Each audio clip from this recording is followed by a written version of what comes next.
बचपन में योगी आदित्यनाथ ने ऐसा क्या कर दिया था कि पुलिस ने योगी को बेतहाशा मार मार कर पीट पीट कर बेहोश कर डाला था। कैसे एक चोर की वजह से योगी की अपने गुरु से पहली दफा मुलाकात हो पाई, और इन सब से बढ़कर क्या है योगी आदित्यनाथ के उस चाचा की कहानी जो अगर ना होते तो न योगी साधु बनते, न सन्यासी का चोला धारण करते, न सांसद बनते, न मुख्यमंत्री बनते, बस एक चाचा न होते तो। ऐसे ही अनकहे और अनसुने सवालों के जवाब टटोलती योगी आदित्यनाथ के बचपन की सबसे प्रामाणिक दास्तान आपका तहे दिल से इस्तकबाल करती है। जरा कैलेंडर की ओर नजर घुमाकर कान लगाकर सुनिए तो 5 जून 1972 के रोज हिमालय की सुदूर वादियों के सन्नाटे को तोड़ती ढोलक की एक थाप सुनाई देगी। जरा और गौर से सुनेंगे तो इल्हाम होगा। ढोलक की ये आवाज उत्तराखंड के पौड़ी जिले के यमकेश्वर ब्लॉक के पंचूर गांव में रहने वाले एक वनकर्मी आनंद सिंह बिष्ट के घर से आ रही है, जहां आनंद सिंह बिष्ट और उनकी पत्नी सावित्री देवी के आंगन में दूसरे पुत्र का आगमन हुआ है। गेहुआ रंग और आकर्षक मुस्कान समेटे हुए अपने पुत्र को हाथ में उठाए हुए आनंद सिंह बिष्ट बरबस ही बोल पड़ते हैं, ये तो बिल्कुल मोहन के जैसा सुंदर है। और बस उसी क्षण से पूरा गांव इस बच्चे को मोहन मोहन के नाम से पुकारने लगता है। गांव भर की लाड दुलार पुचकार से पलता हुआ मोहन का बचपन जब तीसरे पड़ाव पर पहुंचा तो मोहन के नाम के बगल एक और नाम आकर जुड़ा, अजय। अजय मोहन सिंह बिष्ट। ये वही नाम था जो अजय के पिता आनंद सिंह बिष्ट ने गांव के बगल के ठांगर के प्राथमिक विद्यालय में दर्ज कराया था जब वो पहली दफा अजय की उंगली थामे उसे विद्यालय की दहलीज पर छोड़ कर आए थे। 8वीं तक की पढ़ाई अजय सिंह बिष्ट ने गांव के पास के इसी ठांगर के प्राथमिक विद्यालय से पूरी की। फिर बारी 9वीं की थी तो बगल के चमकोट खाल के जनता इंटर कॉलेज का रुख किया। वहां से 9वीं की पढ़ाई जब तलक पास की तब तलक पिता का तबादला उत्तरकाशी से टिहरी हो चुका था। तो 10वीं की पढ़ाई के लिए अजय सिंह बिष्ट ने टिहरी का रुख किया, जहां गढ़वाल इंटर कॉलेज से 10वीं की परीक्षा उत्तीर्ण की। अब बारी इंटरमीडिएट की पढ़ाई की थी, जिसके लिए कोई भी इंटर कॉलेज पहाड़ पर तब मौजूद नहीं था। पहाड़ के बच्चों के लिए शिक्षा का सबसे बड़ा मरकज हुआ करता है ऋषिकेश। तो पहाड़ के सभी बच्चों की तरह अजय भी अपने बड़े भाई मानवेंद्र के साथ ऋषिकेश उतर आई। ऋषिकेश में ही कमरा लेकर बड़े भाई के साथ भरत मंदिर इंटरमीडिएट कॉलेज में दाखिला कराकर इंटरमीडिएट की पढ़ाई करने लगे। ये वही दौर था जब अजय को फैशन का चस्का चढ़ा। बाजार में नए नए जीन्स के पैंट आ रहे थे जो अजय को खूब भाते थे। बिल्कुल टाइट जीन्स पैंट पहनकर चमकीले कलर की शर्ट पहन के हाथों में गिटार बजाते अजय सिंह बिष्ट को देखकर कॉलेज का हर लड़का कहता था बिल्कुल दीवाना किस्म का लड़का है। क्योंकि कॉलेज से निकलने के बाद अजय कमरे पे नहीं जाते थे, गंगा किनारे गिटार बजाया करते थे। ये वही दौर था जब पृथक उत्तराखंड की मांग जोर पकड़ रही थी और छात्र इसके लिए उग्र प्रदर्शन कर रहे थे। और उसी दौर में अजय सिंह बिष्ट ने भी ऋषिकेश में एक ऐसे ही उग्र प्रदर्शन में हिस्सा लिया। प्रदर्शनकारियों पर पुलिस ने लाठीचार्ज किया, जिस बर्बर लाठीचार्ज का शिकार अजय सिंह बिष्ट भी हुए।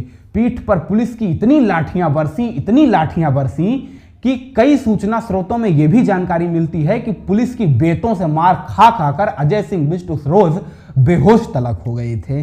मगर जहां एक और अजय सिंह बिष्ट की जिंदगी में यह सब कुछ हो रहा था, वहीं एक और अजय के मानस पर गोरखनाथ के संस्कार और गहरे होते जा रहे थे। अब आप कहेंगे वो कैसे? वो ऐसे कि अजय जिस भरत मंदिर इंटरमीडिएट कॉलेज से इंटरमीडिएट की पढ़ाई कर रहे थे, वो वही कॉलेज था जहां से तत्कालीन गोरखनाथ पीठाधीश्वर महंत अवैधनाथ ने संस्कृत की दीक्षा ली थी। और इस समूचे इंटर कॉलेज का रखरखाव और संचालन ऋषिकेश के प्रसिद्ध भरत मंदिर के द्वारा किया जाता था, जिसके चलते भरत मंदिर इंटरमीडिएट कॉलेज में यत्र तत्र सर्वत्र गुरु गोरखनाथ के संस्कार महका करते थे, जिस महक से सुगंधित हो रहा था अजय सिंह बिष्ट का किशोर मानस, जिसके चलते अजय का किशोर मानस विचारों के ऐसे ही झंझावातों से होकर आहिस्ता आहिस्ता नौजवानी की दहलीज तलक जा पहुंचा। अजय श्री भरत मंदिर इंटरमीडिएट कॉलेज से अपनी इंटर की परीक्षा उत्तीर्ण करते हैं, जिसके बाद स्नातक के लिए कोटद्वार के डॉक्टर पीताम्बर दयाल बर्थवाल हिमालयन राजकीय महाविद्यालय का रुख करते हैं। अब इसे तकदीर का खेल कहें या नियति का संयोग कि अजय ने अपने स्नातक के लिए जिस कॉलेज का चयन किया वो जिस डॉक्टर बर्थवाल के नाम पर रखा गया था, वो डॉक्टर बर्थवाल गुरु गोरखनाथ पर शोध करने वाले राष्ट्र के सबसे प्रतिष्ठित विद्वानों में से एक गिने जाते हैं। यानी यहां भी गुरु गोरखनाथ के संस्कारों ने अजय का पीछा नहीं छोड़ा था। यह 89-90 का वही दौर था जब अजय मोहन सिंह बिष्ट की जिंदगी में राष्ट्रीय स्वयंसेवक संघ का पदार्पण होता है। कोटद्वार के झंडा चौक वाले चौराहे पर लगने वाली शाखा में हर सुबह अजय मोहन सिंह बिष्ट अपने साथियों के साथ जाने लगे। शाखा में जाने लगे तो बहुत जल्द कॉलेज के भीतर अखिल भारतीय विद्यार्थी परिषद से भी दामन जुड़ गया। ये वो दौर था जब राम जन्मभूमि आंदोलन के अगुआ लाल कृष्ण आडवाणी नहीं, गोरक्षनाथ पीठाधीश्वर महंत वैद्यनाथ हुआ करते थे। स्वाभाविक रूप से पहाड़ पर राम मंदिर आंदोलन को रफ्तार देने के लिए महंत वैद्यनाथ की रैलियां आयोजित होती रहती थीं, जिन रैलियों के आयोजन और उनके पीछे के संगठन को देखने का जिम्मा राष्ट्रीय स्वयंसेवक संघ के समर्पित स्वयंसेवकों के कंधों पर होता था। तो अजय मोहन सिंह बिष्ट के कंधों पर भी कई दफा महंत वैद्यनाथ की रैली के आयोजन का जिम्मा डाला गया और ऐसी ही एक रैली के दौरान महंत वैद्यनाथ की नजर पड़ी अजय मोहन सिंह बिष्ट की भाषण क्षमता पे। रैली खत्म हो जाने के बाद मंच के पीछे वैद्यनाथ अजय सिंह बिष्ट से व्यक्तिगत रूप से मिले, उनका परिचय जाना और परिचय जानने के दौरान जो ही श्री भरत मंदिर इंटरमीडिएट कॉलेज का जिक्र आया, वैद्यनाथ उत्साहित हो उठे। फिर आने वाले वक्त में ऐसी ही कई रैलियों के दौरान महंत वैद्यनाथ और अजय मोहन सिंह बिष्ट की मुलाकात होती रही और मुलाकातों के इसी क्रम ने अजय और महंत वैद्यनाथ को एक दूसरे के करीब ला दिया था। इधर अजय मोहन सिंह बिष्ट की पढ़ाई लिखाई भी आगे बढ़ रही थी। एक ऐसी ही आम सी शाम थी। अजय कॉलेज के बाद अपने कमरे पर लौटते हैं तो दरवाजे पर टूटा हुआ ताला मिलता है।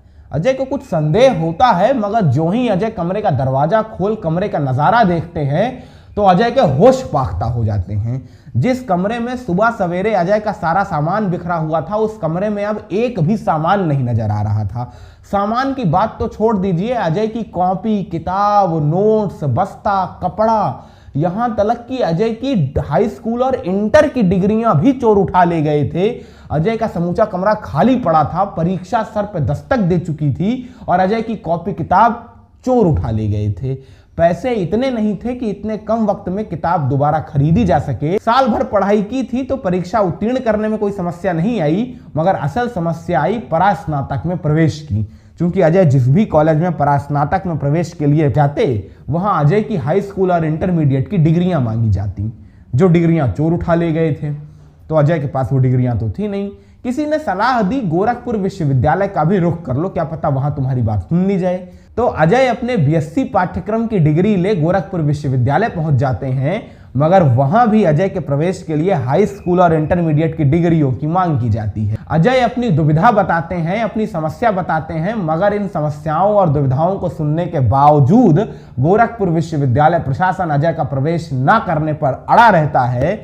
ऐसे में अजय परेशान, हताश गोरखपुर विश्वविद्यालय के दालान में टहल रहे होते हैं कि अचानक एक शख्स अजय के पास आता है और कहता है, क्यों ना गुरुजी से मुलाकात कर लो, क्या पता बात बन जाए। अजय के जहन में भी अचानक से महंत वैद्यनाथ की तस्वीर बनी और आंखों में उम्मीद की चमक आ गई। अजय तत्काल गोरखनाथ पीठ पहुंचते हैं, महंत वैद्यनाथ से मिलकर उन्हें अपनी समस्या से अवगत कराते हैं। सामने बैठे महंत वैद्यनाथ ने तत्काल अपने लेटर पैड पर अजय मोहन सिंह बिष्ट के नाम एक अनुशंसा पत्र जारी करते हुए विश्वविद्यालय प्रशासन को निर्देशित कर दिया, मगर वो पन्ना अजय मोहन सिंह बिष्ट के हाथ में सौंपने से पहले 2 घंटों का विशिष्ट आध्यात्मिक सत्र देने के बाद अजय के मानस को संन्यास पथ का निमंत्रण पत्र सौंप दिया। संन्यास की बात सुन अजय असहज हो उठे, तो अजय के मानस की असहजता को भांपते हुए महंत वैद्यनाथ ने अजय को 6 महीनों का समय काल दिया, ये कह के कि चलो ठीक है, 6 महीने का समय है, सोच विचार लो, वैसे तुम्हें लौट कर आना यही है, क्योंकि तुम तो पिछले जन्म के ही साधक हो, पिछले जन्म से ही योगी हो। जिसके बाद अजय मोहन सिंह बिष्ट हाथों में महंत वैद्यनाथ का अनुशंसा पत्र लिए हुए गोरखनाथ पीठ से बाहर निकल बस पकड़ अपने गांव पंचूर तो पहुंच गए, मगर अजय का मन वो तो मानो वहीं गोरखनाथ पीठ के अंचल में कहीं छूट गया था। रह रहकर अजय के जहन में महंत अवैधनाथ की कही हुई बातें कौंध रही थीं। मानो सन्यास का पथ अजय को पुकार रहा था।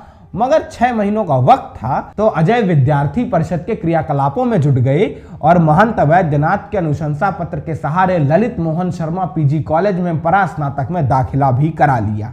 एक ऐसी ही सुबह थी, अजय समाचार पत्र के पन्ने पलट रहे थे कि अचानक अजय को एक खबर दिखी, महंत अवैधनाथ की तबीयत बिगड़ी, दिल्ली के एम्स में हुए भर्ती। खबर पढ़ते ही तत्काल अजय दिल्ली के लिए रवाना हो गए। एम्स पहुंच महंत अवैधनाथ से मुलाकात की तो महंत अवैधनाथ बिस्तर पर लेटे लेटे अजय को देखते ही अपने आसपास खड़े लोगों को तत्काल बाहर जाने का इशारा कर देते हैं। अजय को कुछ समझ नहीं आता है, मगर महंत अवैधनाथ का इशारा पा कक्ष में मौजूद तमाम लोग तत्काल कक्ष से बाहर चले जाते हैं और महंत अवैधनाथ बिस्तर पर लेटे लेटे अजय का हाथ थाम अजय से कहते हैं, बताओ मेरा स्वास्थ्य तो इतना खराब है, अगर मुझे कुछ हो गया तो कौन थामेगा हिंदुत्व की पताका, कौन थामेगा नाथ संप्रदाय की ध्वजा। इसीलिए तुम्हें बुला रहा था, मगर तुम थे कि लौटे ही नहीं। अजय ने तत्काल महंत अवैधनाथ का हाथ थाम उनसे कहा, आप शीघ्र स्वस्थ होकर गोरखपुर पहुंचिए, मैं भी अति शीघ्र गोरखपुर पहुंच रहा हूं।